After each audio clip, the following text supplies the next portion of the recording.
Yeah, I have it's waiting on my OBS studio to connect. Okay, there it goes. It looks like Oh, it's cool. working now. Sounds like you got it then. Awesome. I think that over here.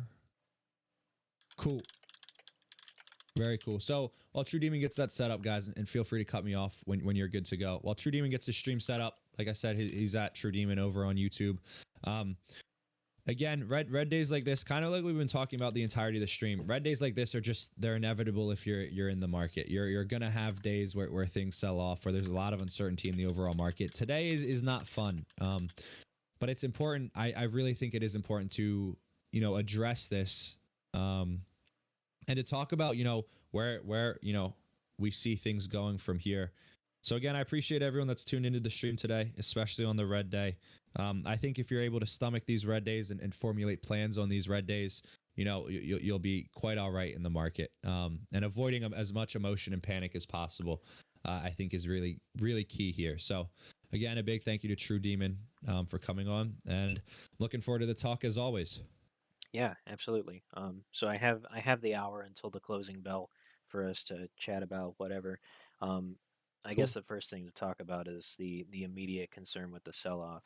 Um, so let me pull up my let me. Are you do you want to share your screen so I can pull up here? Do you just want me to go through on my own screen? Completely I'll up to go you. I'll go ahead and share mine. Okay, cool. Let me pull that up over here then.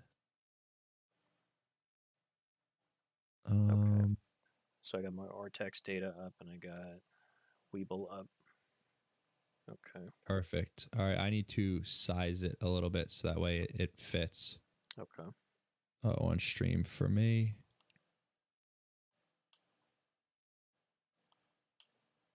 All right, cool. It looks perfect on my screen. So Okay. please. Fantastic. So this is I'm going to go back in time a little bit on the daily chart in order to kind of set some previous supports and resistances. So this was the major one that I had been looking at based on past history and recent history. So this $2.80 level or thereabouts, it's between 270 to 85. But 280 seems to be where the wicks consistently keep touching.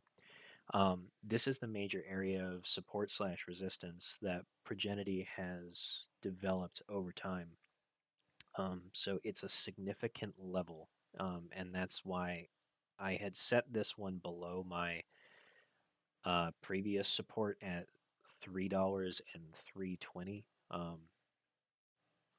which is where I expected the Wyckoff to bounce. Hmm. So people have been repeatedly asking me if this is still following a Wyckoff pattern. It is, but it looks as though it's moved out to a longer term just based on the fact that we continued to fall. I thought that this Wyckoff pattern was going to end up being um, a lot quicker, but that doesn't mean that we can't still see a bounce here. Mm-hmm. What I'm curious to find out is if this is what we're experiencing now is the lower test and the spring on the Wyckoff chart, which if you go back and look at those patterns, the spring is actually the lowest point in the chart that occurs after the selling climax, which is the lowest point in the pattern. And the selling climax happens in the beginning of the Wyckoff pattern during phase A. The spring is when the accumulation has reached its peak and the presumably hedge fund that's operating it has accumulated enough shares, or they've reached their tolerance for what they're able to afford to spend in the process of shorting and accumulating shares before they finally release the algorithm and it flips to become bullish. Mm. So I was expecting pretty much all of this movement. I I felt like I was clear about how this was going to be the most severe dip. Oh yeah, And I remember you came on here and you said, and I think you tweeted about this too. It's going to get a lot worse before we ultimately get, to yeah, where we think this can be. Yeah, I remember and we're yeah, seeing it play out. it's going to be painful. Like it's not fun. I don't like to see it sell off. Mm, But these movements are part of a larger pattern that are really outside of our control. Even as much as retail does have some influence on the market, like we do cause effects um, on the price action, but we can't we can't operate as a unified force the way that an algorithm operates with an account that holds hundreds of millions of dollars. There's just no mm, way for us to compete with that because that would be like putting that would be like putting at least 100,000 retail investors pooling together $1,000 each, and then all of them hit the buys and hit the sells in the exact same ticks, and right. it's not feasible. And that would actually be collusion, which I find hilarious that the SEC will differentiate collusion as a group of people with a piddly amount of money deciding to buy or sell at the same time as collusion, but somebody that has hundreds of millions of dollars can push around the stock entirely without repercussion. But I find that interesting too. That if it's individuals pouring money together under the guise of a hedge fund, it is all fair game. If it's individuals just doing their own thing and happen to each uniquely like something, but then there's an attempt to do it all as a group, then there's an issue. It is an yeah, interesting line that's drawn in the sand there, I will say. yeah, yeah. I'm sorry to cut the stream there for a second, but I definitely need to turn that off. Um, All good. I actually had my face blocking most of your notifications that came up, so most Great. of what you had shouldn't be on or didn't come up on my stream. Yeah. Uh, Windows is I did the upgrade to Windows 11, and I'm having mixed feelings at the moment. All good. I have my charts pulled up right now. So right now, what I'm noticing from a very micro level in terms of technical analysis is 280 is being a level of resistance right now. It's showing 288, 287 to 288. I have these levels that I've been following Progenity, pretty much since I originally started covering it, two or so months ago. Um, when you start sharing your screen again, let me Yeah, know it. yeah. It I just turned it back on. we might it's showing that same issue where it's just all green instead of actually showing anything. Okay. Do you remember how we fixed it last We just time? got off the call and got back onto it. I'll just disconnect and reconnect.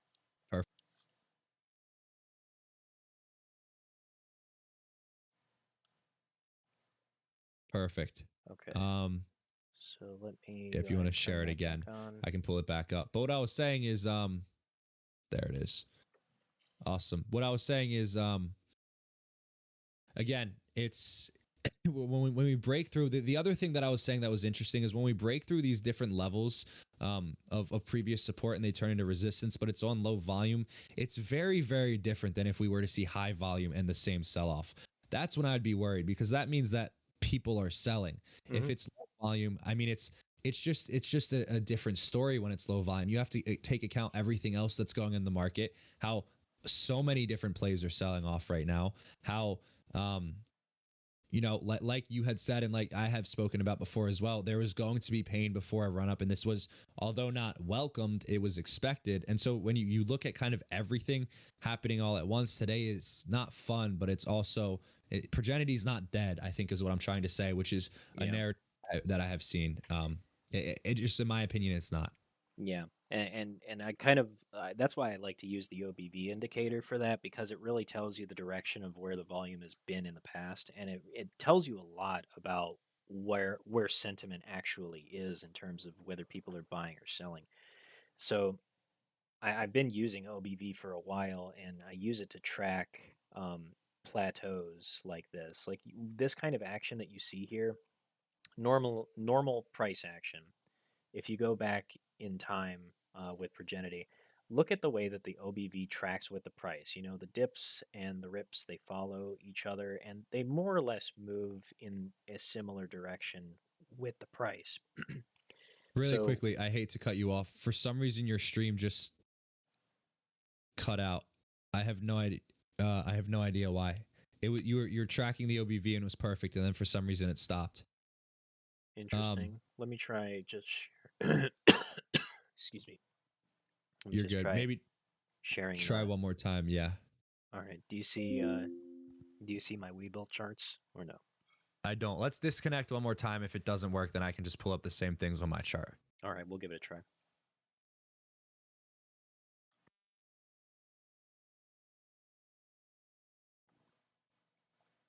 Perfect. I'm hoping if you're hosting the call, I mean, maybe it won't do much, but I'm hoping if you're hosting the call that it let me bring this down here. There it is. That Okay. you or that I'm hoping that if you're hosting the call, there won't be issues. Yeah. Maybe we'll get it worked out this time. Okay. So as I was saying, tracking the OBV, you can kind of see the movement in the price is it's very muted. Like look at the amount of volume that's being traded at this time. The volume on daily, yeah, on the daily is, or this is an hourly, but you get the idea. Like we're trading less than 100,000 shares all the way back here every single hour. And Hmm. the OBV more or less follows these volume candles. So green volume candles are buying and that lifts the OBV, and then red volume candles are selling, that's lowering it. Now, Hmm. obviously, we know that volume is both buying and selling, but the OBV moves based on whether the candle is green or red. So if you take on average the direction of the stock, if there is more buying or if there's more green volume candles because there is more upward momentum or price lift during high volume, then that tells you that there is overall more buying. So as you look in the history of like blue chip stocks, and we'll take Microsoft as an example. It's actually my favorite example because it follows the OBV almost perfectly. Watch the price action here. You can follow this on any time frame, the hourly, the daily, whatever, but watch the OBV. It lifts when the price does. It follows every single movement and it tracks with the MACD. When the MACD hits its peaks and valleys, so does the OBV. That's normal stock Right. movement. That's how the OBV tends to show direction. And normally, under normal trading circumstances, the OBV just tells you the direction that a stock is going. And as it changes direction, the OBV moves with the price. It's a very immediate, in the moment indicator of where the stock is going. And it's not necessarily a good predictor of the future unless there's an anomalous change, if there's some kind of deviation. So if we go back to Progenity, look at how much the OBV deviates here with the peaks and valleys.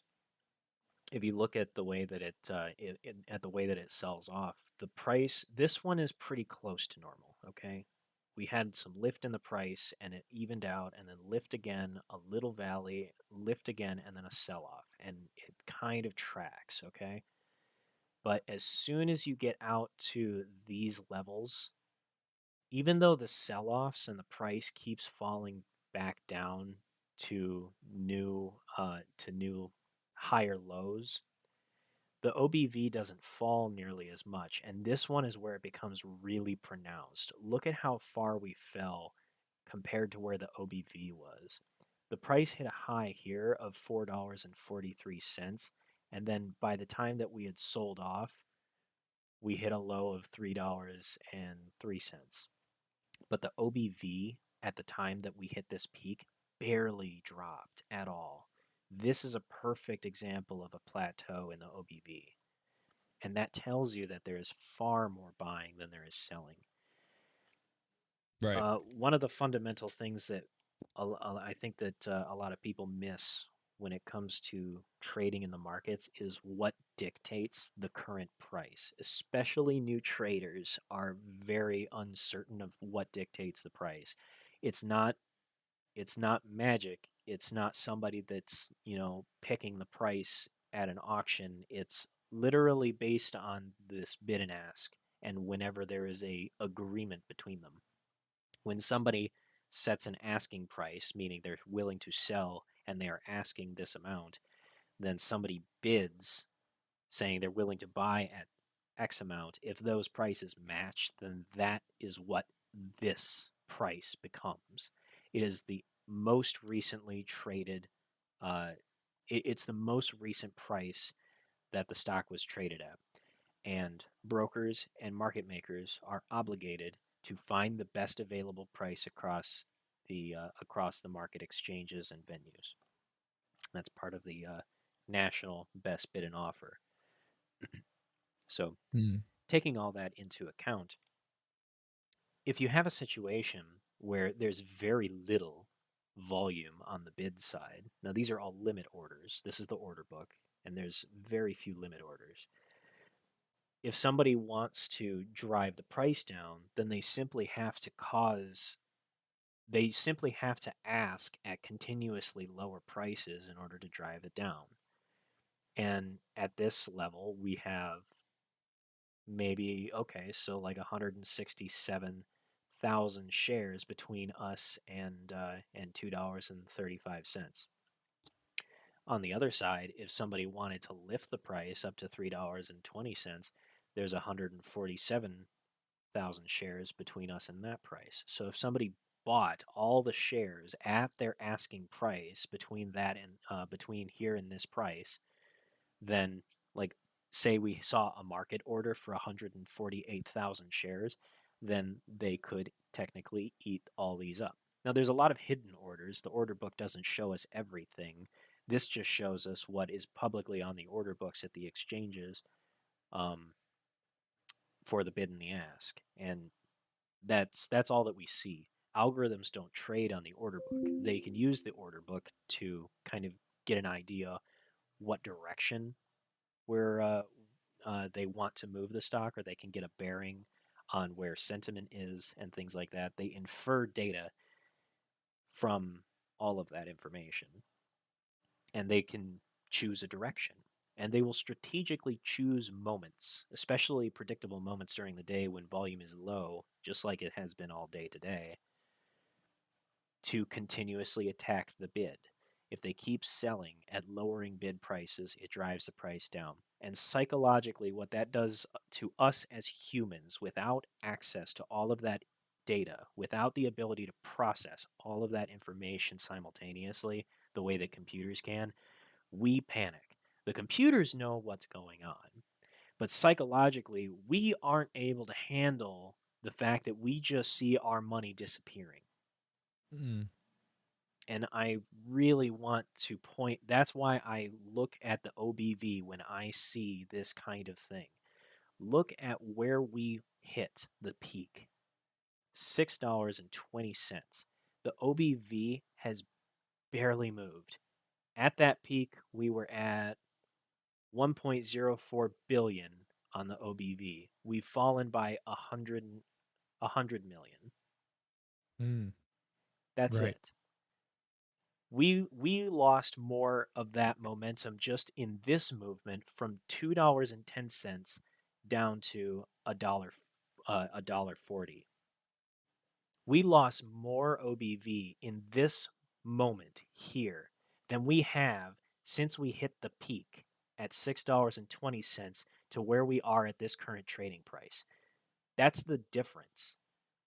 And that tells you that there is vastly more buying that's happening than there is selling. So, for everybody who is hearing people screaming about paper handed selling, people getting scared, people panicking, the price might dictate that, but the data in the OBV says no, that's not possible. There hasn't been enough traded shares to prove that all of this price action is from people panicking. And what that tells me, as somebody who is able to think clearly and be patient, that there is an algorithm that is driving the price down by attacking the bid.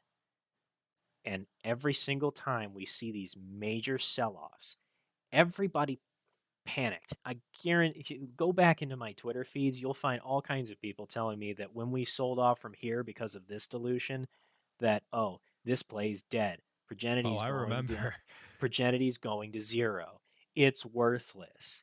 Yep. You're a pumper. You're a hedgy. You're trying to make bag holders. And then a week later, we ripped straight back to where we were, and then went $2 more just for the giggles.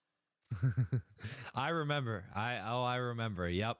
It's so interesting to me, and I really appreciate you coming on to point that out specifically. The OBV, how it's literally we lost more going. You said what 210 to From 210 to 140. 140, we That's lost more OBV in this period from this drop. See this OBV? yep. We lost 180 million, 180 million in the OBV from selling. There was vastly more selling pressure here, and it was a lot of shares that sold off here, as Yeah. compared to here, where we haven't even broken 150 million shares sold off since we fell from 620. This stock is Right. extremely volatile. Mm. It's a big indicator of volatility, but it's also an indicator of accumulation. Somebody's holding on to all these shares. There's a massive difference in the volume for a reason. Mm-hmm. I And find it I appreciate that you're able to pull different, data points to kind of back that up because I led off our conversation by saying we have relatively low volume today. So it can't be people like selling in droves. We would just see so much more volume if that was the case. So it's helpful to see the actual line and that manifest in a visual form in the OBV to kind of back that up. And it goes in line with kind of everything that we've been saying. Literally more volume sell off from 210 to 140 than from 620 to 270. That's wild. That is crazy. yeah, and you'll see this every time repeated in history. If we were to look at this, if we were to look at this from the perspective of another stock, like let's do SBRT. That's one that squeezed recently. Look at Mm. how long this thing consolidated for. Look at what the OBV did here. This was back in March 2021, and it had a pop here and this long consolidation of the OBV, and like a perfectly flat line. And the periods that took place here, where it slowly lifted and leveled out again, Right. the OBV continued to stay consistently flat all throughout the period in which it sold off. Now this one's a bit complicated because you can't see the rest of it since they went through a reverse merger, so now it's a different company entirely, and all of this Right. data is pretty much gone now. Yeah. But Unfortunately. yeah, unfortunately. But you could look at this at AMC as well, and AMC's squeezes followed the same types of patterns. Right now, look at AMC. Look at this sell off, and look at how little the OBV has moved. Look at this massive She ass candle, and look at how tiny the volume is. right. This is gonna pop, by the way. Okay, this can't be sustained. There's no Yeah. way this is going to stay here. Somebody's going to buy this up. I wish I had money to buy this dip. I'm so pissed that I don't have enough cash to buy this. You've been buying all the other dips. I've been buying all the other ones, and yeah, but like, man, this thing is about to take off. Yeah. There's Yeah, no way this stay.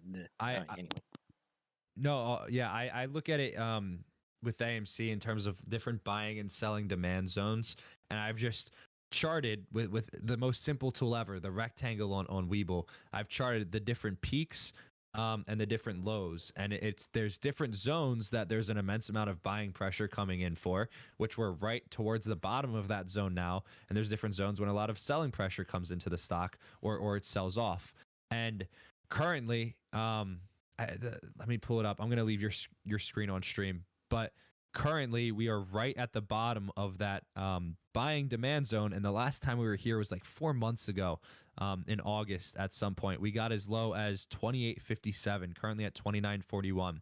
So what I've been saying is if we can, see some type of bounce off of this bottom part of the buying demand zone, that I fully expect to see this thing to rip back to the upside to, 40, 45, 50 at some point.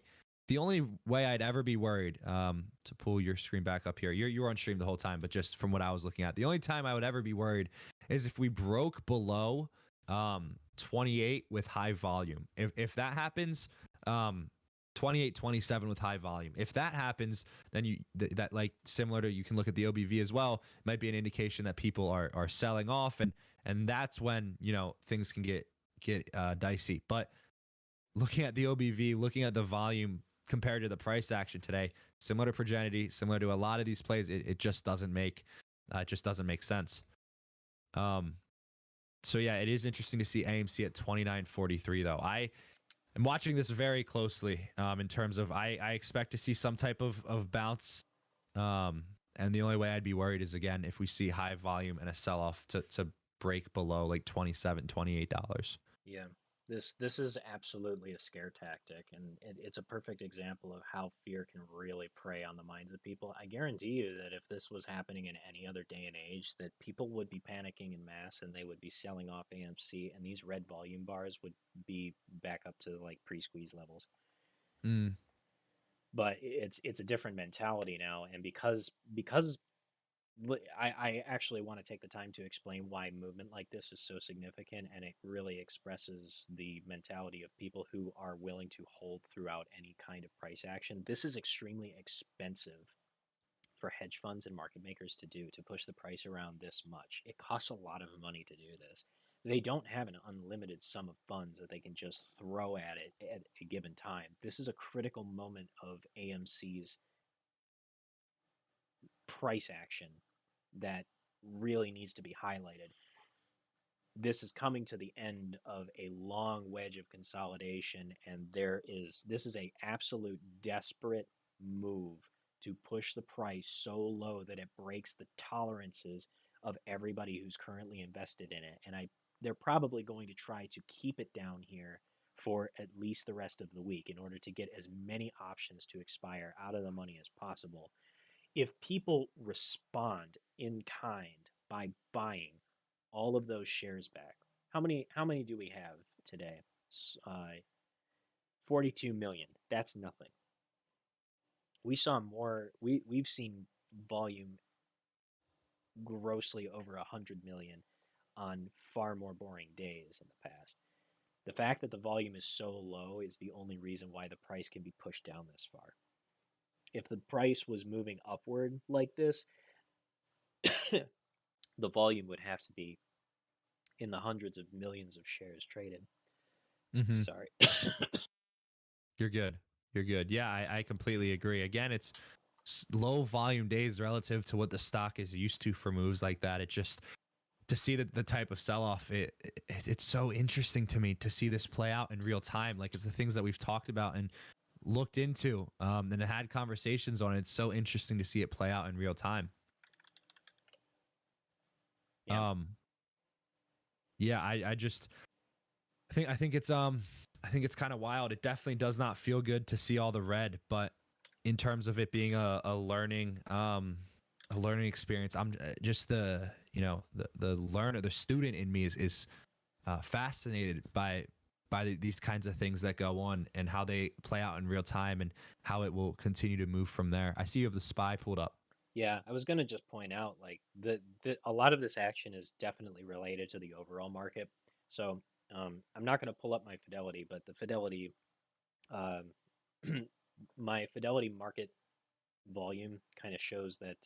Well, let's see, Webull has a decent one. Um, Overall, the entire U.S. market is deep in the red. It's been Mm-hmm. falling consistently with the dollar for all day long. Let's look at the advancers decliners. Yesterday, the advancer decliner balance was 80% negative. Like the entire market was bleeding. Okay. Really? Yeah, it was really bad. It's a bad day in the market. Yeah. And you can thank Chair Powell for all of that. He finally admitted that inflation is. I think he said it's time to retire the word transitory when it comes to inflation. Like, I don't know how how you think you can say this delicately, but he Right. really tried. Right. But it had a very obvious impact, and we have not seen green in the market ever since. So, and we've only been at this for 2 days. So just remember that this is mainly the effect of the overall market pushing down all different stocks, um, and it's Yeah. gonna it's gonna hurt for a little while. The dilution didn't have nearly as much of an impact on Progenity as the market selling off, I think. But Right. there's something to keep in mind. There's a silver lining when it comes to these types of incidences that companies that do in large investments, especially with index funds, are now going to start looking for opportunities in the market with small cap stocks with a high negative beta, is what it's called. That is to say, they're going to look for stocks that are inversely correlated with the market, or they have no correlation with the market.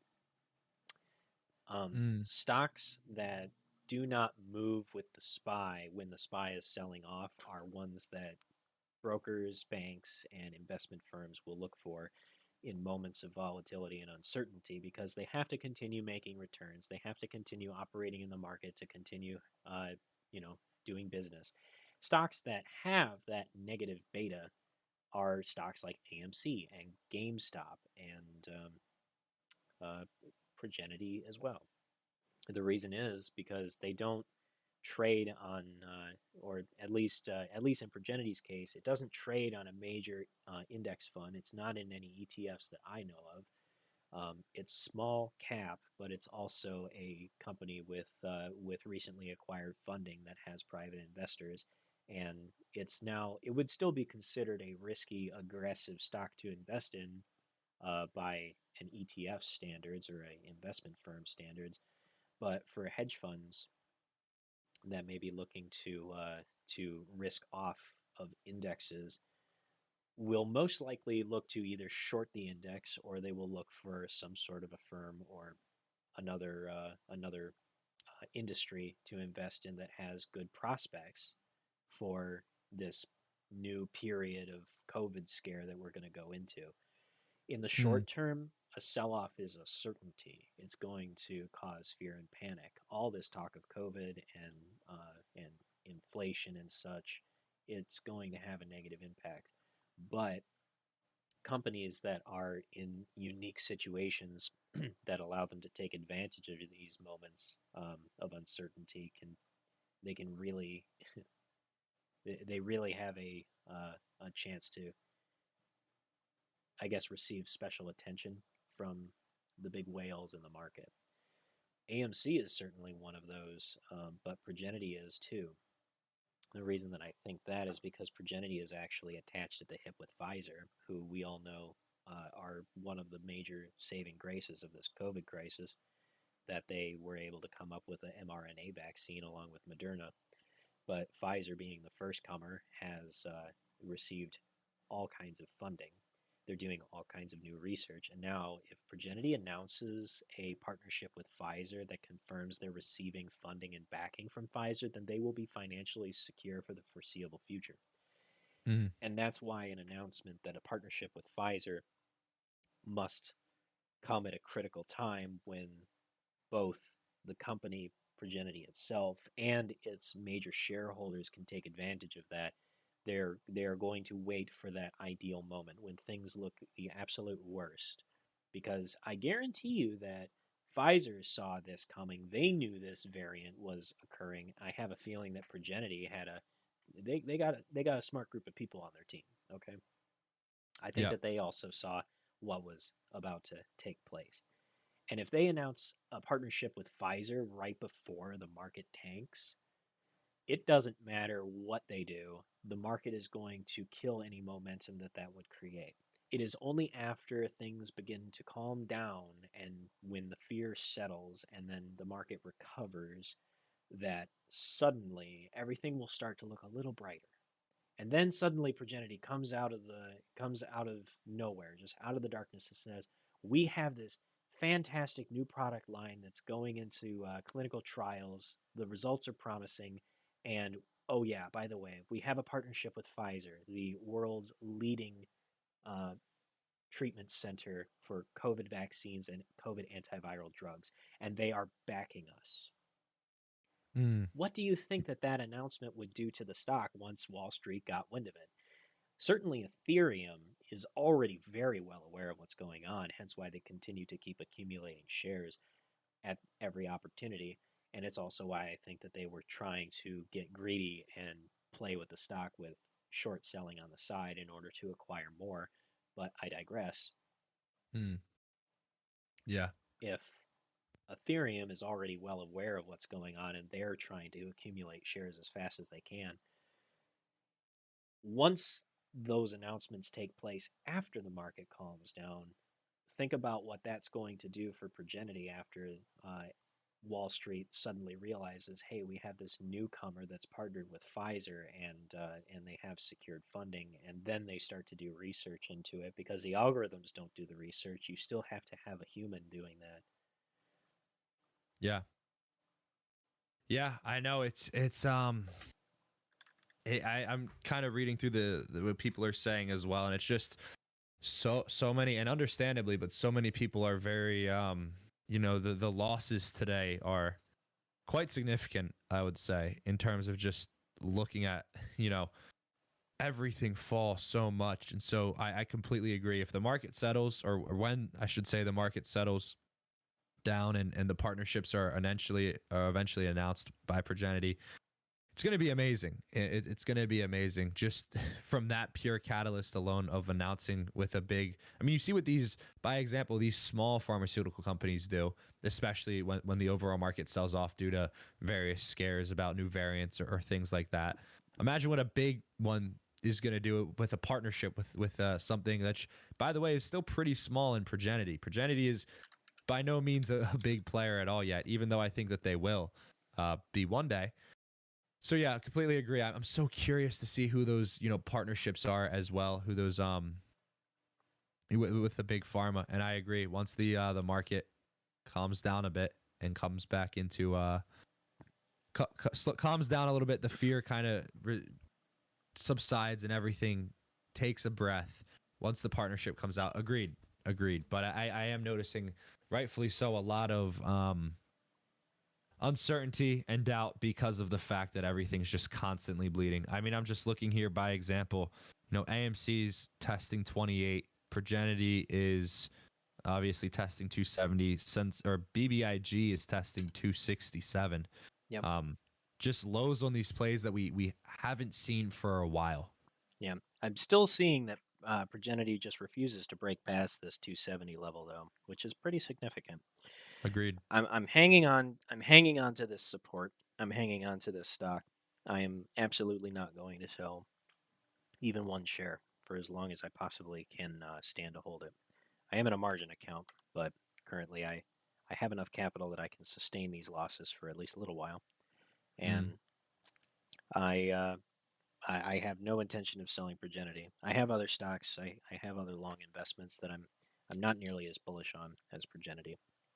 I see the future in this company, and I'm I'm not going to let go of these shares unless somebody comes by and pries them out of my hands.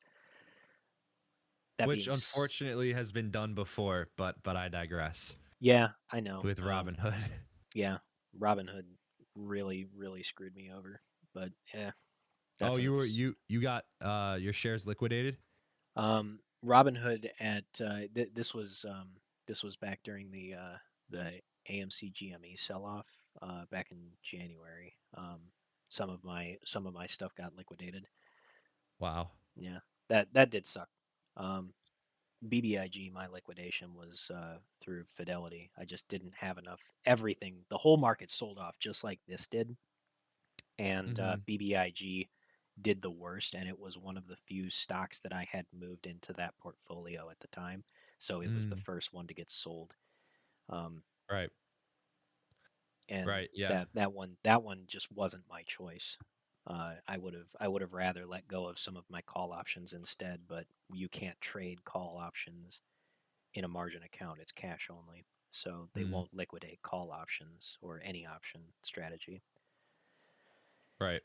But what can you do?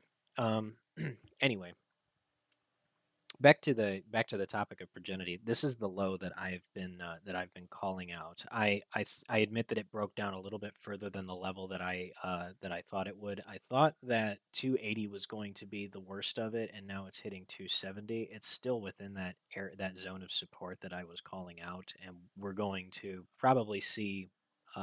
probably going to see some consolidation here for a while. But it's this bounce here that I'm looking for to confirm this support. And I decided to buy calls for this Friday because I'm very comfortable with the risk that I'm taking. Everybody else who is listening should absolutely not do this unless you're willing to watch your money burn.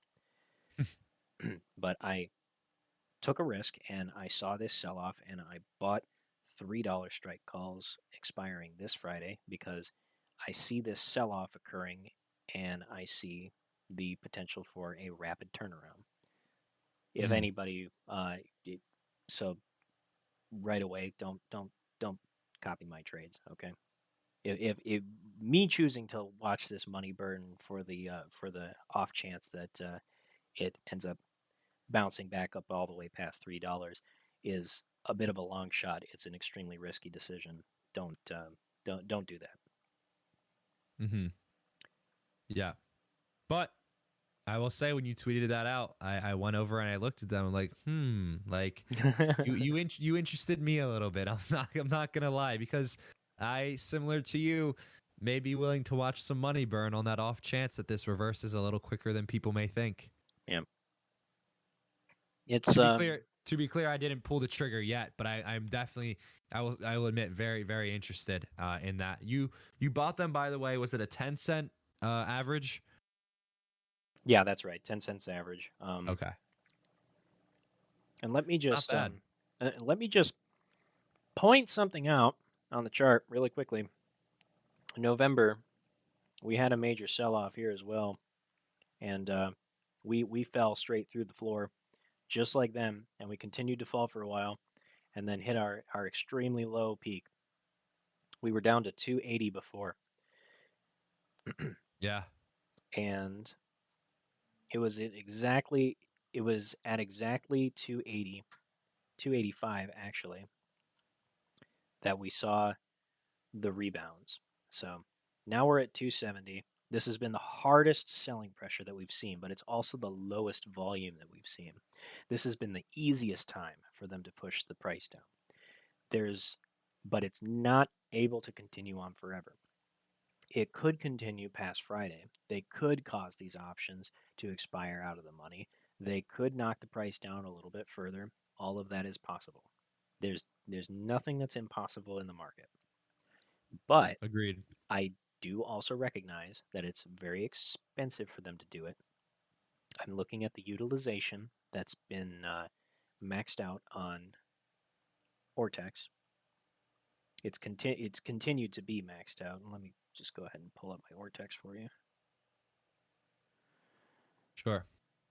Let's see. Can you see that? Okay, cool. I can. So let's just look at utilization, kind of reduce this range a little bit. So on these charts, we're looking at days to cover, shares on loan, and estimated short interest, and then this bar at the top here is the utilization. So at the moment, the utilization is the lowest that it has been since late September when we really got started moving. It's going to take a little bit of time for this utilization to update. However, we can see that the short interest is rapidly rising. The cost to borrow fee will likely continue rising. Um, and we're very likely going to continue to see selling pressure as we go forward. All of this is true. However, we're still seeing the FTDs have not been settled, and we're still on the threshold security list, even after I think we're going on past 32 days, 32 trading days on the threshold security list. So this is expensive for them to continue doing this. I'm I'm almost certain that the shares being returned the way that they were at the time that they were was really a last ditched effort, because if Ethereum was the firm that was short on Progenity and trying to push the price down in order to accumulate more shares over time, then in my mind, a dilution is actually it's not ideal for them, especially a dilution announcement of this size.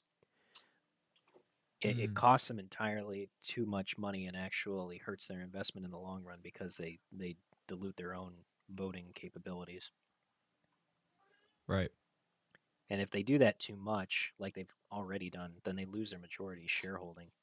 And that really hurts their ability to take control of the stock if other um, Wall Street firms were to end up taking control of a, if they were only a partial majority. Like they were like the sole majority. They had full filibuster power for a while. Like they had more than 51%. Hmm. Now that that's no longer the case, they don't have the option to sell out Progenity to a larger firm. Like say if Pfizer wanted to buy Progenity, they wouldn't be able to just go to Ethereum and say, "Hey, we'll buy Progenity from you." They can't Right. do that anymore. And Hmm. that would have been ideal for Ethereum, because they could have dictated the price, and it would have been they would have been able to ask something like over 100% returns on whatever their average had been. Yeah.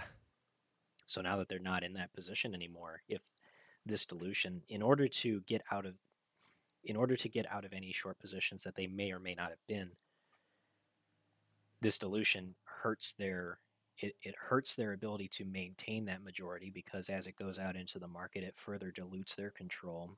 They lose voting power, and the only thing they get out of it is they get to escape intact from their short positions that they got trapped in all the way back down at $1.40.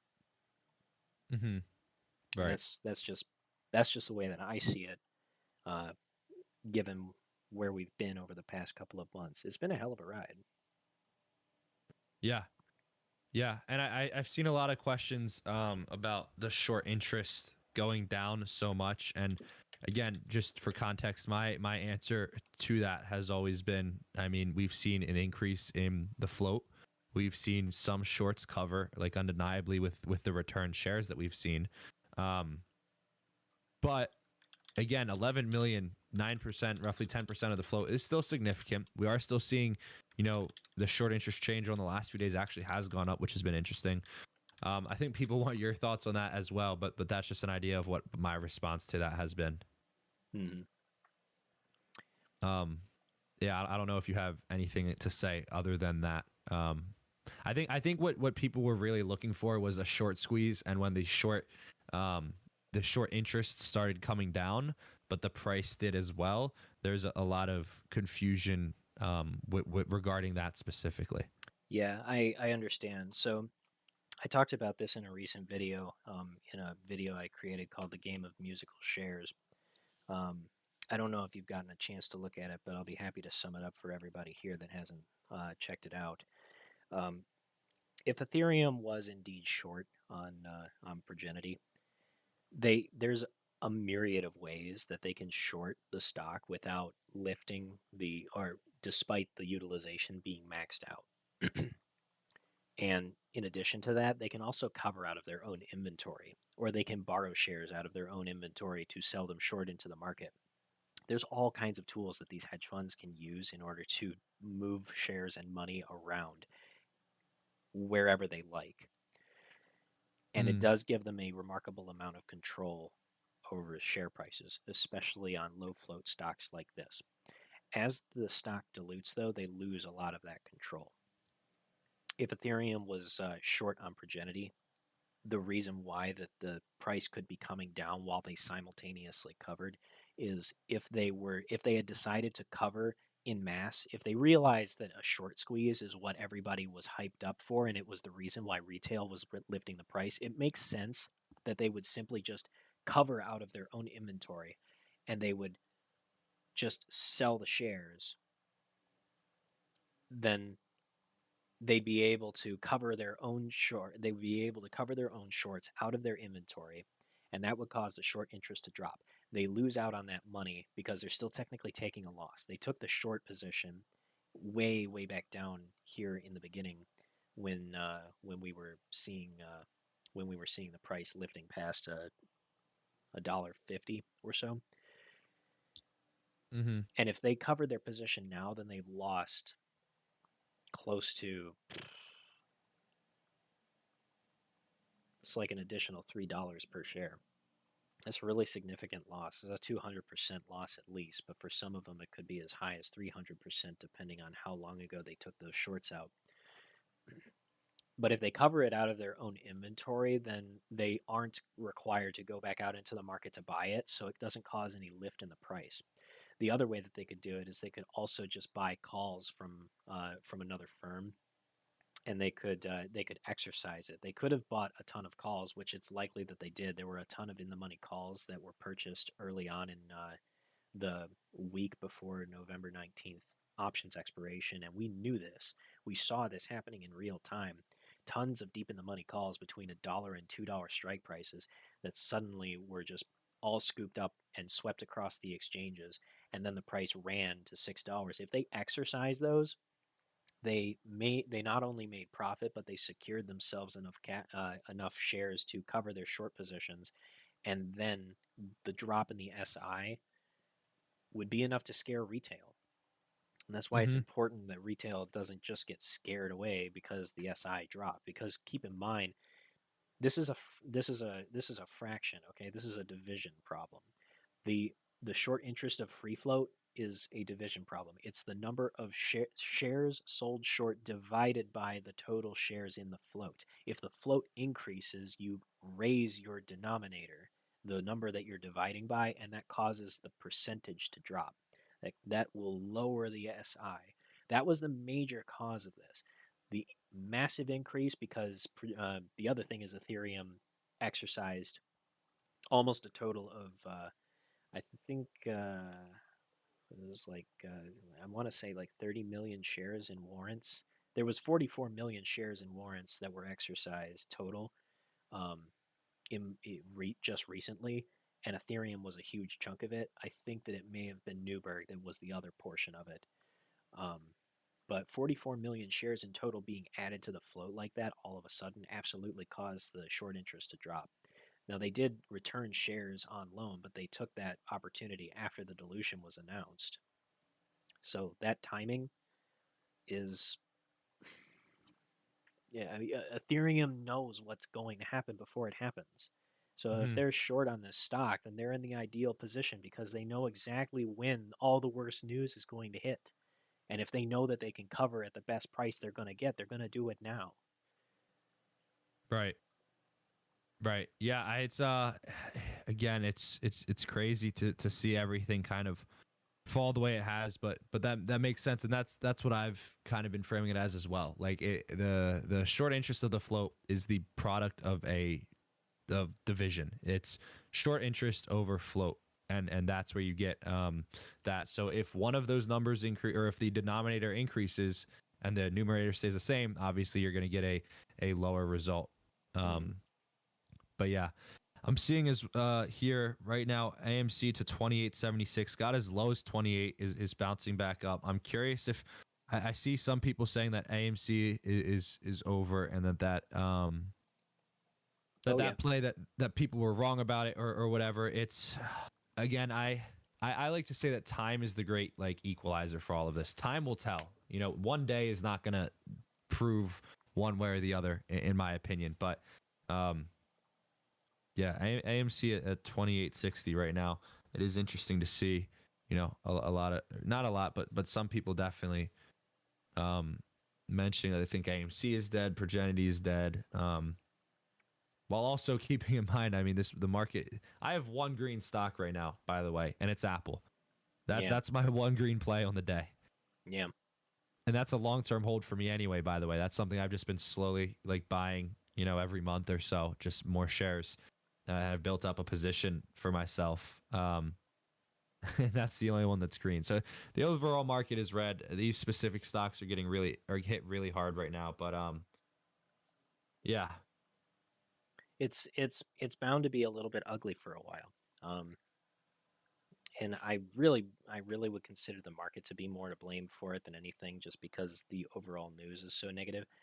Everybody's afraid of COVID. Everybody's afraid of inflation.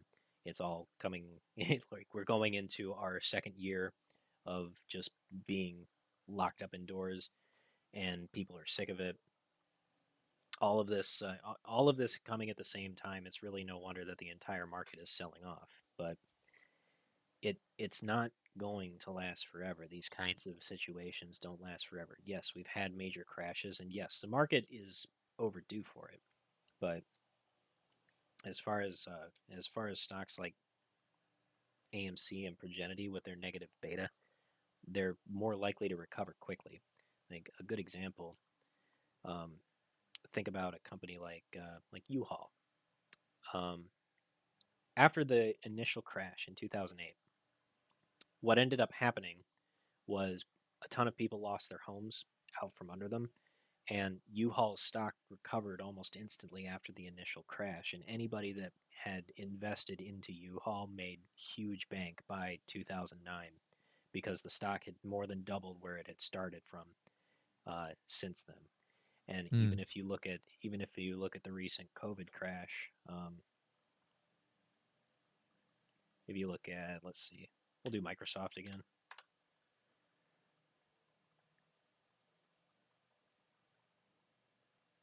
Like here's the COVID crash.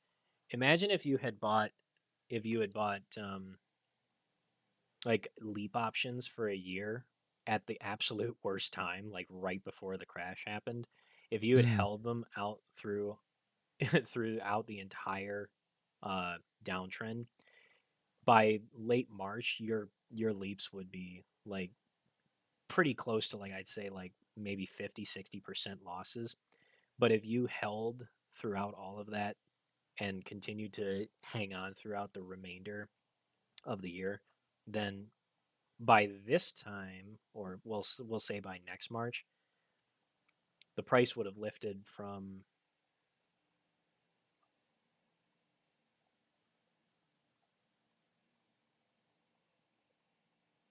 you have made a 30% gain. So Jeez. patience, yeah. So people panic so hard in these moments where it gets like it does get scary.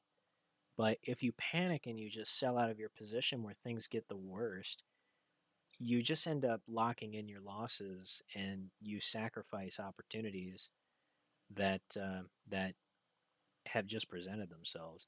Like the worst markets in the world have been every opportunity for businesses and organizations and people with liquid cash to make immense sums of money. Now, right now, Progenity looks extremely bad. And I know everybody is so bored of hearing Warren Buffett quotes, but the idea is to be greedy when other people are Mm. fearful, and Hmm. to be fearful when others are greedy. I love it. I love that quote. Yeah, it's a good quote because it's very true. And he also said that the stock market is an excellent utility or an excellent vehicle to transfer wealth from the impatient to the patient. You're speaking everything that we say every time there's a red day. It's so true. It's so true. Yeah. With how pronounced this sell off has been, with how severe it's been, like, and with how with how quickly we've recovered during these types of sell offs. Look at how many sell offs um, Progenity's experienced just in the past 2 months. These major sell-offs end up with a giant green candle that suddenly takes off, and now the stock's running, and everyone better go chase it now. Like, this is the moment to get in. If you want to buy shares in Progenity, this is a good time to do it. It's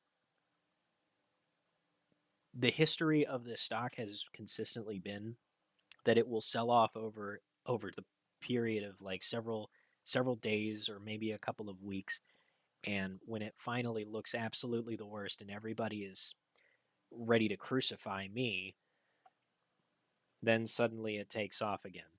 And then everybody is singing my praises after that's happened, and at the same time I'm getting hate mail from people that are like, "Ah, oh, you're just a shill." And I'm like, "You sold, didn't you? You gave up your shares and you were impatient and you sold before it recovered." Mm. And that's what it comes down to. So I just the advice that I give to everybody, my non-financial advice, is to just stop being so emotional about it, because you're fighting against an emotionless computer. There's no point getting angry at what you're seeing. It's not going to do you any good. In fact, it's going to do you way more harm than good. Right. The more emotional you get, the more you subject yourself to making mistakes. You end up making very hasty decisions that you will very literally end up paying for in the long run. When you see these moments where the market is in its, is deep red, and a stock that has been consistently moving on good news and has just received more good news, and suddenly it's, well, just continue selling off. But you see, look at these indicators, trust the data that and what it is telling you. When the OBV plateaus, it means that something is happening, that somebody is still accumulating shares, and they're doing it for a reason. And we have the largest shareholder, the largest hedge fund holding Progenity, continuing to accumulate shares because they know something's going to happen. Maybe they're still shorting it. Maybe they never shorted it. I don't know. But I do know that there's far more people that are buying and holding on to this stock, and it's probably people who are insiders that know what's going to come, that are willing to be patient and don't care what the price does in the short term. And if you stop seeing these dips as losing money and you start seeing them as discounts on future gains, then it shifts your whole mentality. Yeah, I've made the probably the most money. Not probably. I have made the most money in the market, um, taking advantage of the dips and holding through the volatility when the DD and the conviction is just there. I mean, in a very simplistic way, back when that original, crash and sell off happened in the beginning of 2020, I very simply just bought like double of all the ETFs that I was buying at the beginning of every month, regardless. And I got my cost basis so low. Like I was buying the S&P at like $200, which was ridiculous. Like I look at that now and I'm like, that's crazy. This was a what, like less than 2 years ago. It's crazy. Yeah. And with Matter, I've done the same with Matterport, AMC, Progenity. Like the list goes on. It's how I know how to make money in the market. It's my entire investment strategy. I'll open a small starter position, smaller relative to what it'll build out to be, because I'm quite certain I'm not going to time the bottom, and then I'll average down. And if something big happens and it causes a crash, or causes a sell off, one of two things is going to happen. Either I have decided that something's fundamentally changed and I don't want to be in it, or nothing's fundamentally changed. I'm able to buy what I already liked at a cheaper price and hold through there. Really quickly, I can pull it up on my screen, or if you want to pull it up on yours. I don't know if you know much about DWAC. It seems like people have found some type of green in the market. It went from 38 to 42 and basically 36 actually to 42 in 2 minutes, and has been halted to the upside. The level ones right now are showing me 43.50 as the level it's at right now. I have no idea why. I just Oh, saw a bunch of people mentioning it. I oh, and found it look at that. It interesting. comes at the end of a very long tail on a plateauing OBV after it's sold off from $175. Isn't that funny? Right. It's almost like there's someone that was talking about that, right? Yeah, it's almost like somebody knows something. It's almost like the data tells you something. It's Mm, speaking to me. I just know it is. yeah. Yeah. It is interesting to see it shoot up. But yeah, I mean, I hear you. When I like the OBV, I think I might need to use that more, because it's just it is a great visual of what I know to be true, just about reading through the data and not having a nice line plotted off for me on a chart. Exactly. Like if these stocks are doing this kind of thing, like the ultimate strategy at this point is like when you see this thing rip like this, and you want to keep holding your stocks, sell some covered calls, make some money, and wait for the consolidation. This kind of consistent movement across these types of squeeze plays, when it legs up, that's a great time to sell some weekly calls and then make some money on the side. When those opportunities present themselves, take advantage of it. And then when you start to see volatility coming in, or if you see it suddenly drop out through the floor, buy to close those covered calls, and then go buy some calls of your own to get ready for the recovery. These things Mm, do move in predictable ways. The data can speak to you if you learn how to read it. OBV has been awesome for me. It doesn't tell you when it's going to rip, but it does give you an idea that it will rip. Because if there's this many people that are accumulating shares and suddenly it sells off, that tells me that there's an algorithm playing it, and the algorithm is being played by somebody who is up against someone who's holding an absolutely monumental amount of shares, or it's being played by the person who has those monumental amount of shares and they want more. There's mm, if Wall Street knew the stock was worthless, they would sell it off and it would be gone. Okay, it wouldn't last at these prices. Now, I'm not invested in DWAC, but like I see these patterns play out over and over again, and I can reference an untold number of stocks that have done the same thing. Oh, I just went and messed up my Fibonacci on. I do it all the time. Dang, just screwed up my Sense Fibonacci. Oh well. With Sensionics and its OBV plateaued, it's not as pronounced, but it's still there. AMC, GME, they're all doing the same thing. These giant, long tailing plateaus on the OBV. We can do this all day long. I bet you if I went and looked up COS or BlackBerry, BlackBerry's doing the same thing. We could do this all day long, and they're all selling off like this too. Hmm. You watch all these stocks. Watch them. They're going to pop. You don't know when, you don't know for sure, but when you see all these long plateauing tails on the OBV after these massive sell-offs, you know that somebody's playing games. You know that an algorithm is involved somehow, and it's somebody who has a lot of money that's able to push the price around. And if they're hanging on to their shares, then you probably should too. And if the price is this low, why wouldn't you buy more? That's just the Mm, way I look at these situations. Somebody knows something. I'm just looking for ways to read the data for it to tell me why they're going to buy more or when is a good price for me to buy more. right. Yeah, and I fully acknowledge, and I know you do as well, the how this is such a difficult thing to it's such an easy and seemingly simple thing to say, but a difficult thing to done when you see when you see the red ultimately, and you see the minus 10, 12, 15, 20%. Mm-hmm. So I hear you, and I as usual, I really appreciate you coming on to rationalize, what you're seeing and explaining your thoughts. um it Happy to looks like do it. market just closed. I'm curious to see where everything ended up closing today. By the way, I know you mentioned you did have to leave at some point at this time. Whenever you need to, please let me know. Yeah. I'm gonna stay on for a few more minutes longer just to kind of go over closing thoughts and things like that. But yeah, I see Please. Progenity closed at 272. Um, looks like AMC closed at 28.57, GME at 179.95, Sensionics at 286, which, oh God, 286 is so cheap. Yeah. I really wish I had some more cash. I actually might. I told you I pulled out my cost basis at, what was it, like 390, just because of the thing I was observing with four. I remember talking to you about this when we've broken down Sense in depth, and I may just go put that exact cash amount just back into the stock and just get a significantly higher amount of shares as a result now. Geez, 286. Yeah, I might have to do that. I'm gonna watch that tomorrow. Yeah, Sensionics is way oversold. It's not it's not worth that little. I've been still watching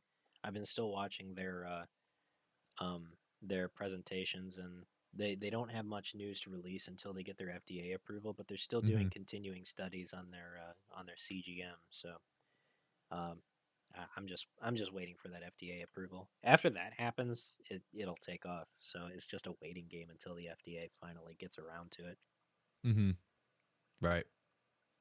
Agreed. But Do you have any closing thoughts or any final thoughts or anything else that you wanna hit on? I guess I've said it all 100 times over, but patience is the most important thing. Getting impatient, getting scared, getting emotional is not going to do you any good except lock in losses and give you a tax break when you go and report how badly you got reamed in the market. Don't do that Mm, to yourself, and don't put yourself in a position where you are forced to cut those losses. Don't play with money you can't afford to lose. If mm, you That kind of trading is only going to lead you to make those mistakes more often, and it'll force you into making those decisions that cost you in the long run. And when this thing does turn around, um, I don't know for certain when it will be. I have my feelings of when I think it will turn around, but nobody knows. I certainly don't know.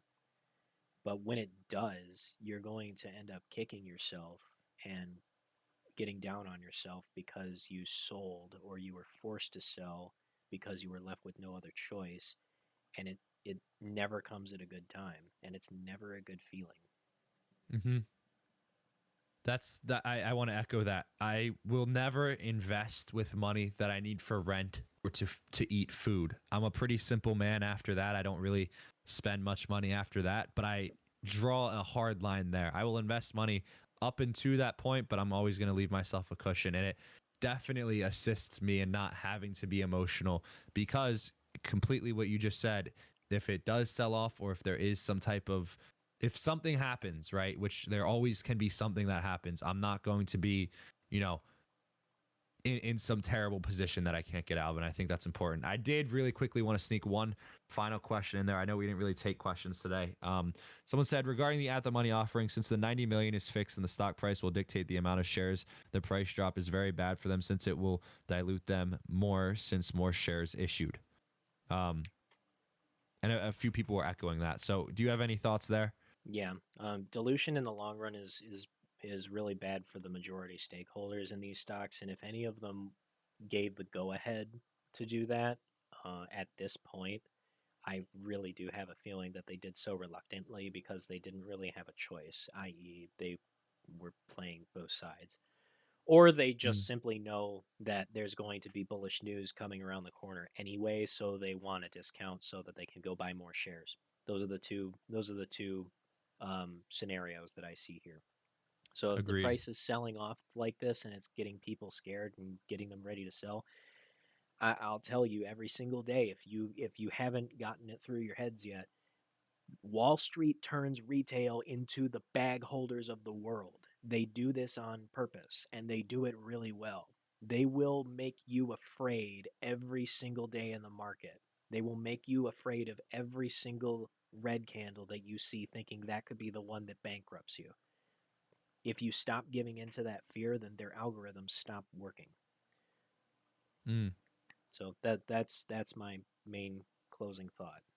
Powerful closing thought. Yeah, As usual, True Demon, such a pleasure. You can find True Demon. I know you were streaming on YouTube, but for people and watching in my stream, True Demon is at True Demon on YouTube and at TrueX Demon on Twitter. A pleasure as always. I appreciate the insight, and you know, I look forward to coming back in a few days or a few weeks to see where we're at and to see of what we've talked about, what is played out and what isn't. Again, I love that time doesn't care about emotion. It doesn't care about feeling. It takes the facts and the data and it just extrapolates them essentially. It's what time does. Things will play out the way they're meant to be. So agreed. agree. I appreciate it a lot. Look forward to talking to you as usual in the future, and I hope you have a great rest of your day. Ditto. Have a good one, man. Have a good one. All right. I know that I've been chatting with Jason the whole time, and I have not been very closely watching the chat, guys. I'm really sorry about that. I'm still a bit new to streaming altogether. So if anybody is still in here that wants to ask me a few more questions before I drop off, then please feel free to fire away.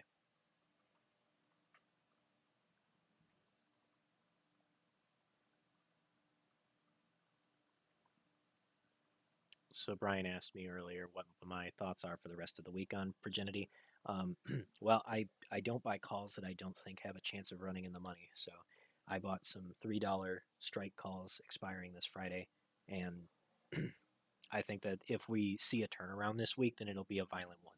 So I'm not necessarily going to hang on to those calls, but I will absolutely hold them to see if there's going to be some more volatility at the close of the week. So there's a possibility that there could be a turnaround that will go and jump back above $3. I mean, hell, just yesterday we went from $3 to 350 just in the opening 5 minutes of the bell. So that same thing can happen tomorrow. So we don't know.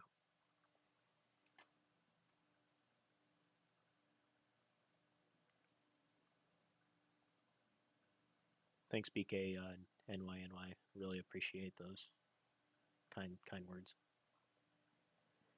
Did Vanguard sell their AMC? I don't actually know that. I have not been paying as close attention to AMC. I'm just kind of holding on to the stock and letting it run. I've been focusing on Progenity and looking for other swing plays.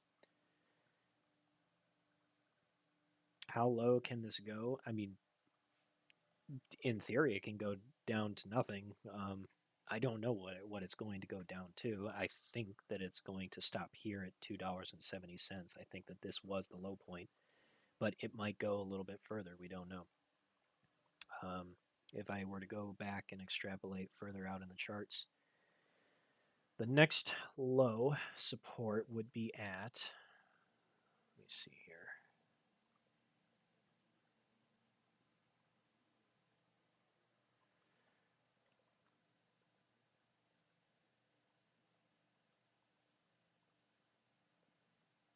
Looks like the next area of support would be down at 230. So 230 would be the lowest point of support. So hopefully we won't see 230. I just because selfishly I don't have enough cash to average down that much, but if it were to go down there, I would certainly buy some more. But I'd be buying it at these prices as well, so maybe I'm just biased. How old am I? Sorry, I'm not going to answer that question.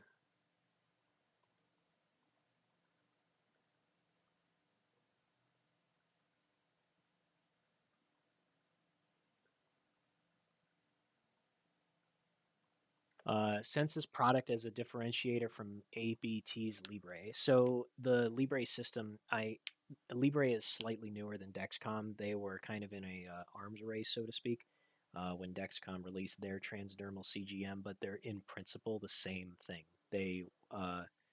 The continuous glucose monitors that Dexcom and Libre have are both transdermals, which are needles that go through the skin. I think they both are inserted through the stomach. I've done more research on Dexcom, and I know their G series goes in through the stomach, and I think that Libre is as well, but I'm not positive of that. You'd have to look in a little bit further. Consistently, what information I've gotten as anecdotal evidence from people who have used both Libre and Dexcom that are type 1 diabetics, it's just not as accurate. They're not very accurate. They're not even close to accurate as to getting finger sticks, and they have to get finger sticks with blood test strips every single day, multiple times a day anyway. So it really doesn't reduce much of the disruption to their lives unless they get an insulin pump that works with the glucose monitor, and that makes it really the only reason why somebody should get one of those.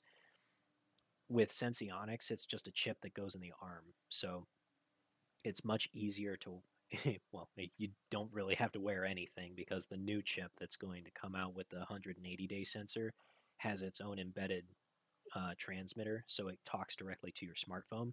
So you don't need to have a special transmitter worn on the arm. So it's just the little rice-sized pill that gets stuck in the arm.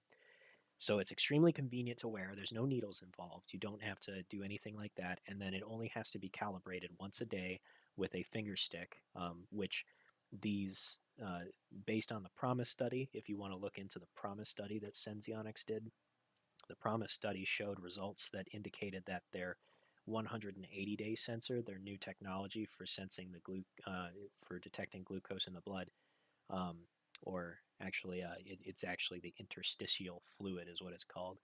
It's just like kind of like the watery layer between the layers of skin. But anyway, um, it was within 1% margin of error uh, of standard glucose test strips, which is huge. That's an incredibly accurate um, sensor. So that's the major differentiators that I would say. Um, Additionally, and as an added bonus, the Sensionics sensors are $99 a piece, and they can last for currently 90 days, but the new one is going to last for half a year. So they only have to be inserted through an incision in the arm once every 6 months after this next FDA approval comes through. So all of those things are extremely fantastic improvements over the current technology. It's vastly cheaper, so it makes it a lot more approachable to everybody.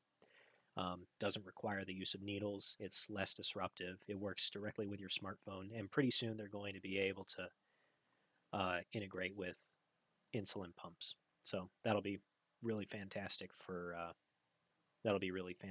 everybody who wants to live an active lifestyle who's dealing with type 1 diabetes. Oh, stream is on Ortex. Oh, thanks for pointing that out to me. Go ahead and switch that over here. Thoughts on ABUS? I have not looked into that stock at all. ABUS Biopharm. Oh, I see they popped big today. That's interesting. Um, that's very interesting. So they popped really, really big today, and they kind of consolidated. I don't really know anything about this stock other than that it is a biopharmaceuticals play based on their based on how volatile this stock is. Um, yeah, I don't know. The OBV is doing some really interesting things right now, so it's definitely one to watch. It has me curious. The fact, oh wow, 354 million in volume. That's interesting. Okay, mm, I'll look into this one. I will need to do some research on this one. That's a very interesting chart, but my initial impression is to just stay out of it at the moment just because it looks really volatile. Don't know what it's going to do. It's probably going to come down from these highs. And if it's tracking this trend, then it's probably going to keep consolidating downtrend. Um, Looks like consolidation will probably settle around a $4 share price if this wedge is a good indicator. So this volatility spike just hit the top of the wedge, and it's probably going to dance around for a little while, just based on the technicals. Don't know anything about the stock. This is not financial advice. I have no idea. Just based on the technicals, that's what I see. But the OBV is plateauing, and that's an extremely bullish signal. So don't know what's going on with this, but I'm almost certain that an algorithm is playing with this one.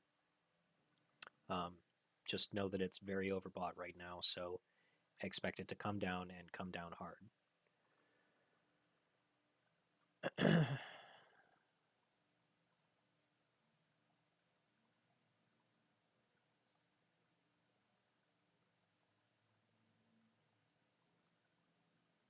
What are the odds that we hit $5 again on PROG by the end of the month? Um, I'm not really in the business of giving price targets, but I still am holding calls for the middle of December that are at or above $5 strike price. So I don't buy calls that I don't think will be in the money by the time they expire. I I don't just hope for it. I have some evidence behind my decisions when I buy these things. So um, I I would say good chances in my opinion, but that is only my opinion.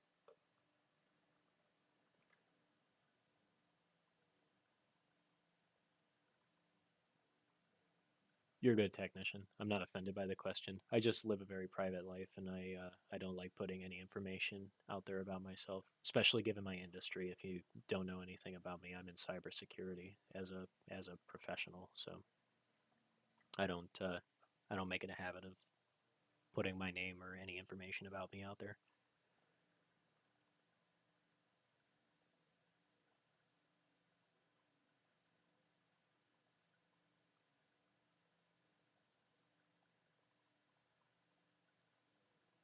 PROG 2.0 for Moderna, huh?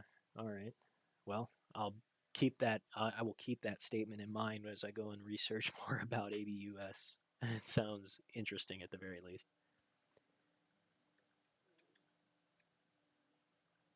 Thanks, Chris. I really appreciate that. Um, I'll go look at AMC very briefly, but there's not much that I can say about it. It's sold off and fell below this wedge pretty significantly. I think that this is temporary though.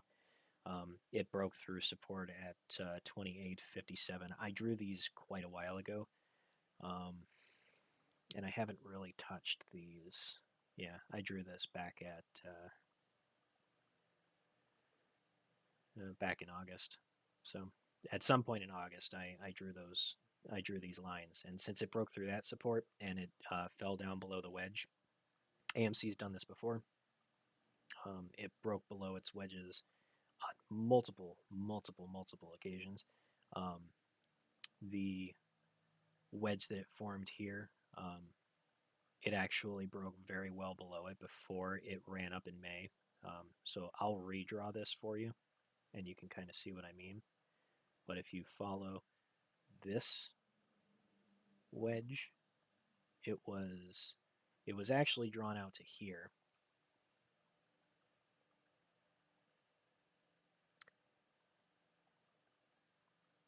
So if you look at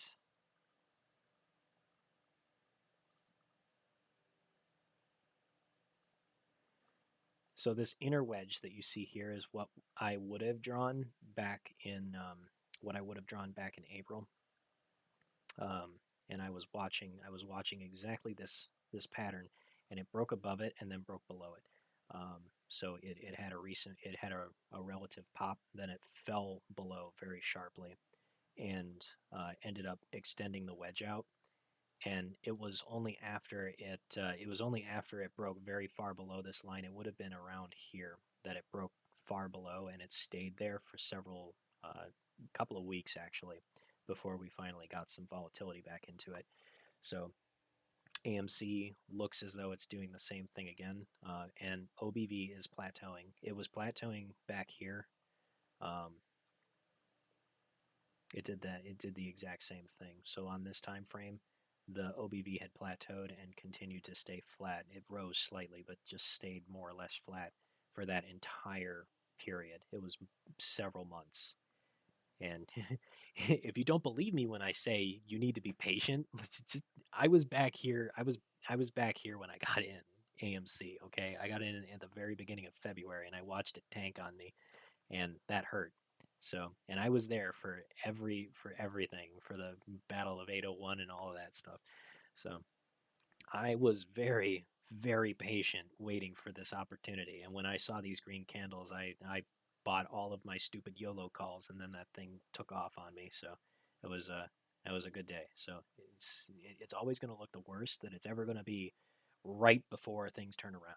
That's just the way they play this. They will make this thing look like it is going to die in a fire, and then they will suddenly buy every last share that's available on the market and send it running up towards send it up running towards the stratosphere. You just got to be patient.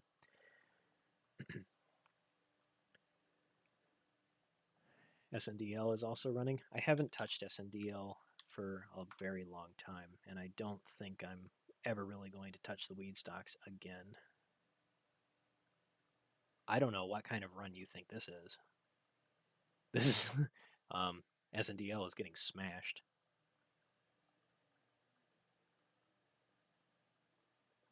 Yeah, unlike Progenity, SNDL's OBV is not plateauing. It's following the price like this. See, this is what I'm seeing. That's how I know that SNDL isn't being played with. This is just the market. Like, this is just the market doing what it do. This isn't being played with nearly as much by a large hedge fund or big algorithms. I'm willing to bet if you looked at Tilray, then you would probably see something very different. Yeah, this is closer to a plateau. It's still not a perfect plateau, but notice how the OBV has stayed up high even though the price sold off. It's still not quite there, but see the price went to an all-time high and then sold off to like less than like it sold off by like 80% from that high, but the plateau still stayed here above, at least halfway up on the OBV. So if this thing truly had sold off, the OBV would be back down around here. Instead, it stopped here. So Tilray is actually being played with more than SNDL, in my opinion. But I'm staying out of weed stocks. I got burned by those back in the weed stock crash when a bunch of Canadian growers got their they got their willy smacked pretty bad by the Canadian government. So I stayed out of that ever since. Oh, 4% after hours. Is that what it is? As I'm not looking at after hours. I don't give too much stock in turn a phrase. I don't give as much credence to stocks moving in after hours because the volume is just so low. But I mean, if you're up, congratulations. If you bought that dip, more power to you, man.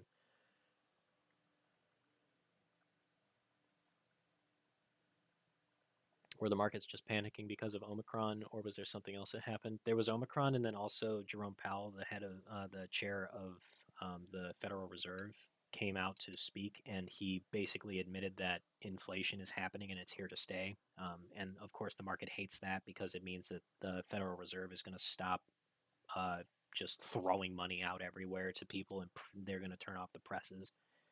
So that's what the market hates the most, more than anything. It doesn't matter what's going on in the world. The market will continue to be happy as long as the Fed continues to print money for them to play with.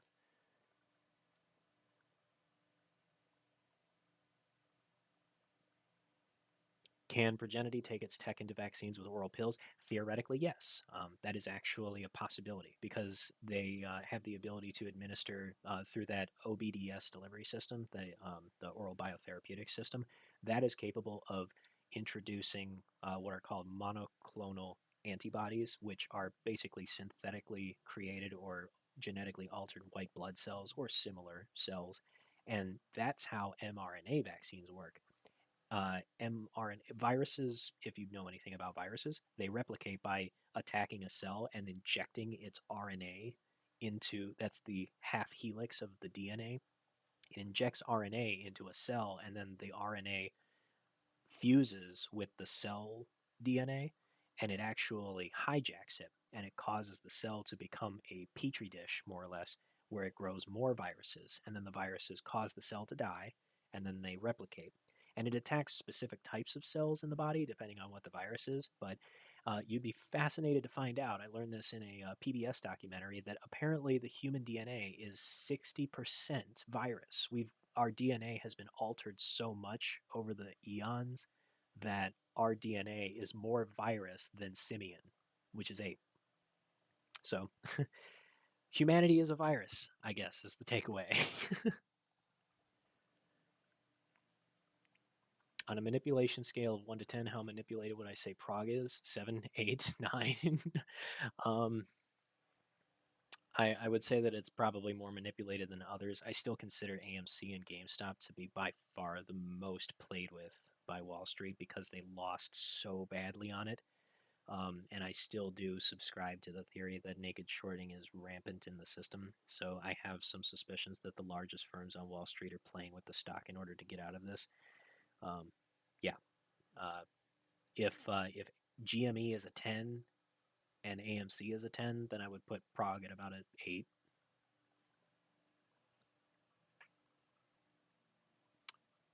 But the only reason is because it's being played with by a much smaller hedge fund. It's not the whole market, um, and all the market makers that are doing this.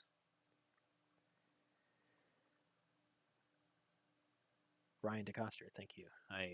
Yeah, look into the OBV. Investopedia has some really good details on it.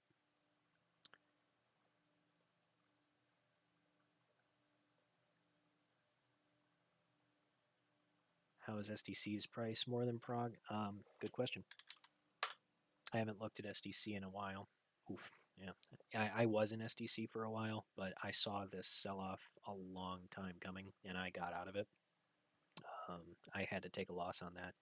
As you can see, it would have been about here after it broke down through that ascending of support, and I was like, okay, that's enough.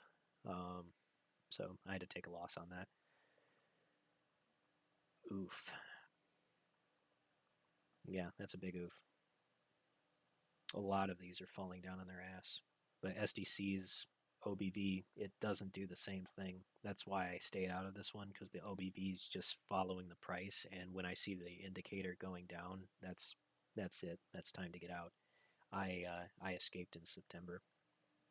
I think that was about the time that I went all in on PROG, and I got out of my SDC position. I moved it all into PROG.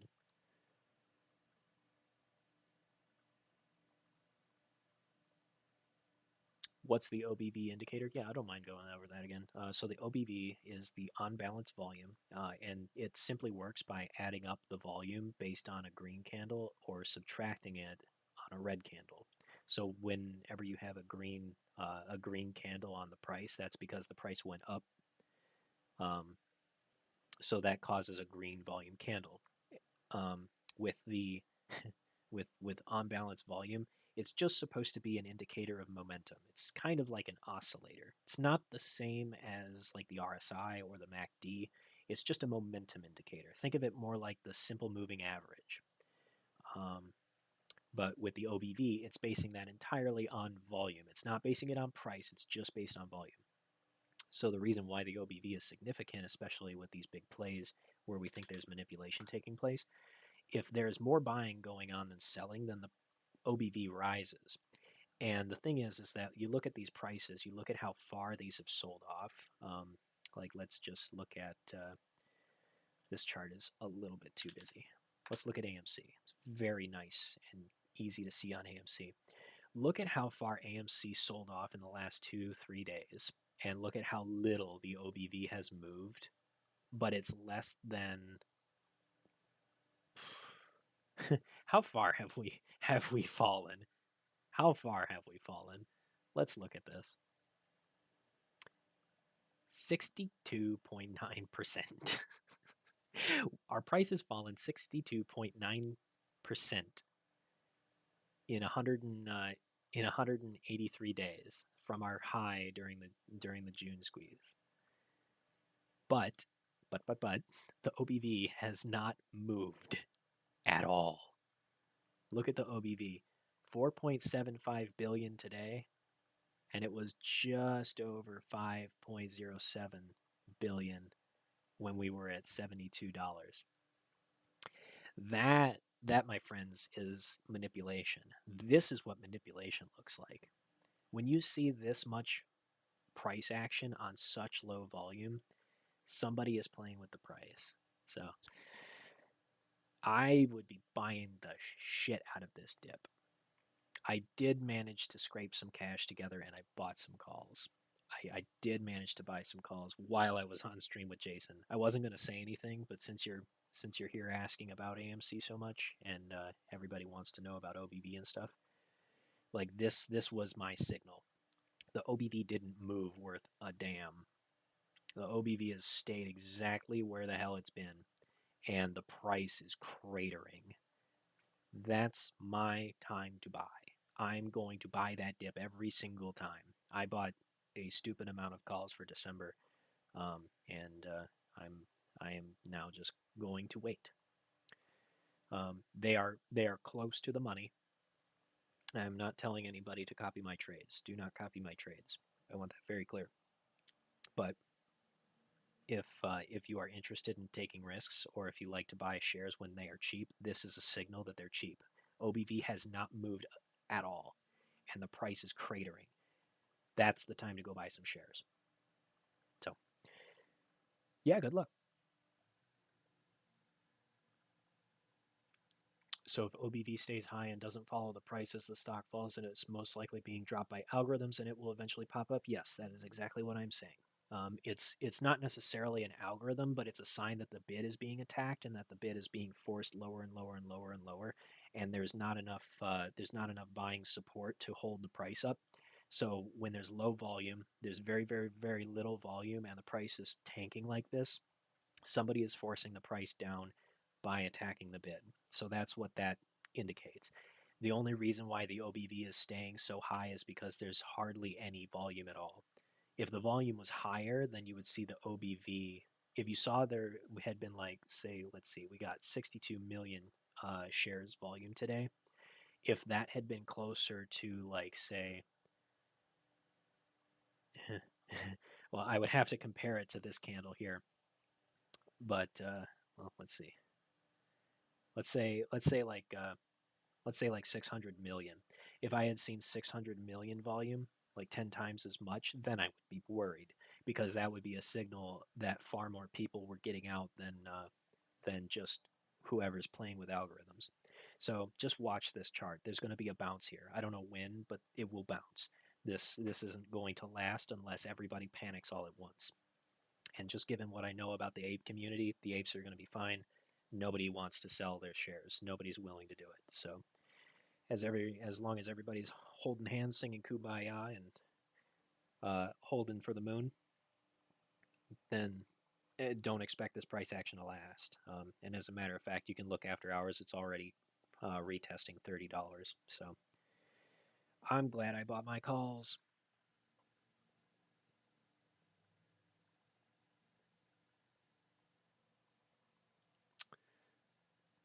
Okay, stand by, guys. I need to make sure that I'm not missing any meetings. I have a meeting in 30 minutes, so that's going to be when I have to turn this off and I have to go and finish my workday. I'll try and catch up with all these questions if I can. I'm sorry if I'm missing anybody.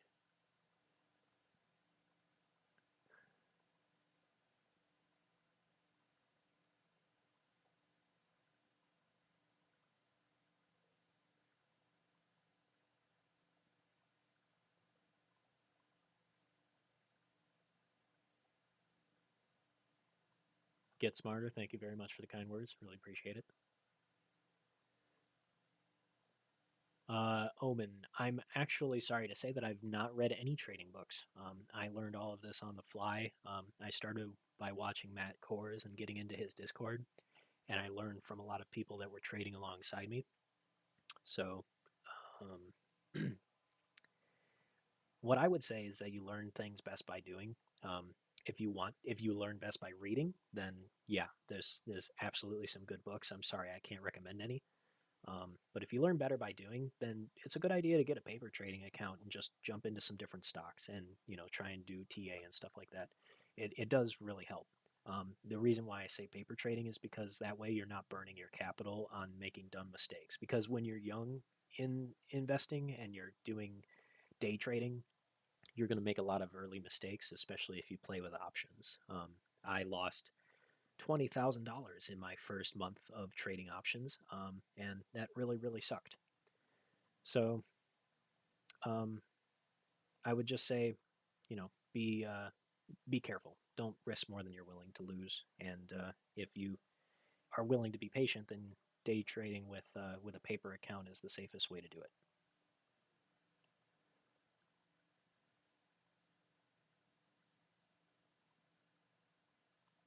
How low is PROG going? I don't know. I think it's probably going to stop about here. I'm not really going to pay attention to the after hours action. It really doesn't tell me much.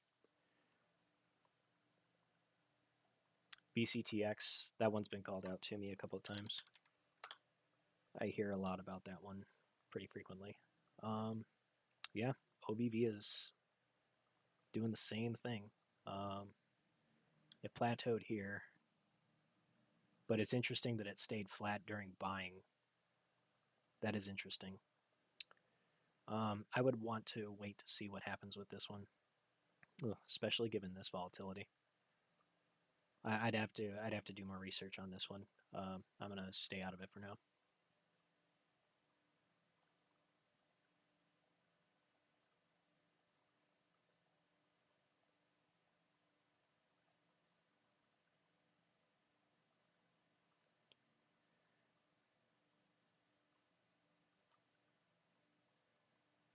Hey CB, I'm sorry to say I've already answered a lot of those questions about Progenity and AMC, so you can check back a little bit earlier on in the stream.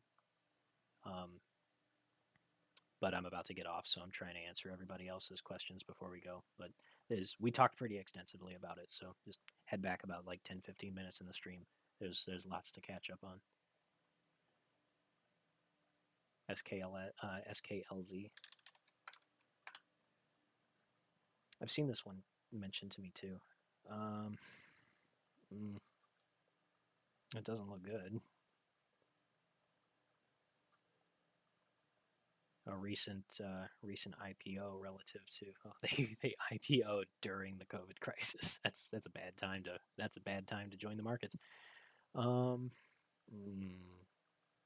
gonna have a hard time. I don't know anything about this company, but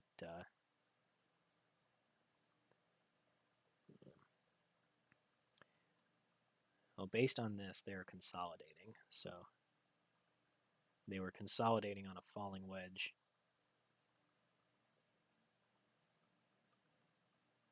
Yeah. Okay. Well, if they consolidated on a falling wedge and they're holding this support here, then I'd say that it's pretty. It looks like it'll hold at least in the short term. But I would have to do more research onto the company to know if they're a good long-term prospect. I don't know anything about them in particular, so I could also look at the Ortex data if you're asking because it's got high short interest. That's almost always why someone wants to know. 25%, or no, sorry, 16% short interest. So it's it's pretty high. It's something.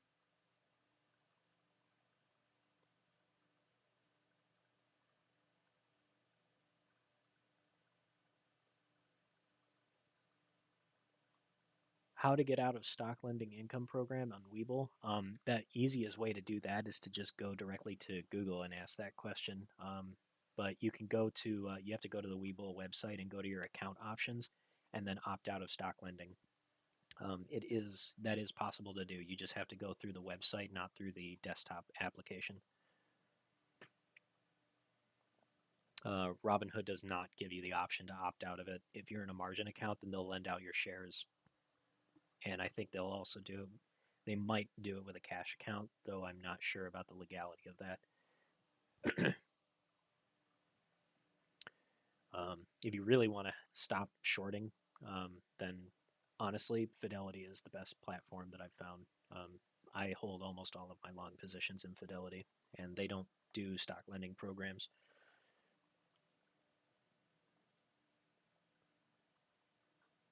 What do I think about ATER? I was in ATER for a while. I think I'm holding a small position in another portfolio somewhere, but it's kind of doing the exact same thing as everything else, just big consolidation. OBV's plateaued completely, and the major sell off after this huge rip just tells me that it's being played with. I don't know when it's going to go, but I do think that it will recover. It is a squeeze play.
Sorry about that, guys.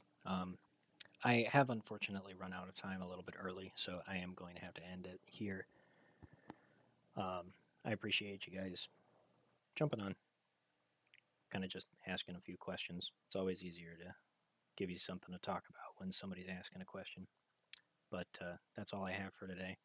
So if if you guys missed anything when it comes to the OBV or any of the other indicators, PROG, AMC, we've talked about a lot of different stocks. So you can look back on the stream for the last half an hour and get filled in. But that's all I got. Thanks very much, guys.